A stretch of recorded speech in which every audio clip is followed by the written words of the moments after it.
அறுவை சிகிச்சை மூலம் குழந்தை பிறப்பு. சுகப்பிரசவத்தை எதிர்பார்த்து காத்திருந்த எனக்கு எதிர்பாராமல் கிடைத்த ஒரு மரண வழிதான் அறுவை சிகிச்சை. கத்தி உடலில் அறுபடுவதை முதல் முறை உணர்ந்த தருணம். முதுகெலும்பில் மருந்தூசியை வலியுடன் பெற்றுக்கொண்ட முதல் தருணம். சிறுநீரை வெளியேற்ற குழாய்கள் சொருக்கப்பட்டு மருந்துகளை உட்செலுத்த கை நரம்புகளில் குழாய்கள் செலுத்தப்பட்டு நானே நானாக இல்லாமல் அப்படியே கிடந்த தருணம். வயிற்றின் சுவரை கீறிட்டு தசை மற்றும் கொழுப்பு அடுக்குகளை வெட்டி கடைசியில் கருப்பையையே வெட்டி உயிர் பயத்தை கடந்து வந்தேன் இந்த உலகில் உன்னை கொண்டு வர. நஞ்சுக்கொடியை அகற்றி தையலிட்டார்கள். அதையும் உணர்ந்தது இந்த உடல்.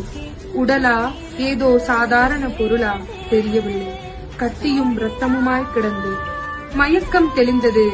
இத்தனை நாட்கள் சுமந்த அந்த உயிரை தூக்கக்கூட இந்த உடலில் சக்தி இல்லை. போடப்பட்ட தையலை ஒவ்வொரு முறை பார்க்கும் போதும் அப்படி ஒரு பயம், எங்கே பிரிந்து விடுமோ என்று.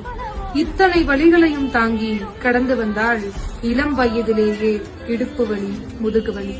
உடலே மாறிவிட்டது, வலியே வாழ்வாகிவிட்டது. அனைத்தையும் கடந்து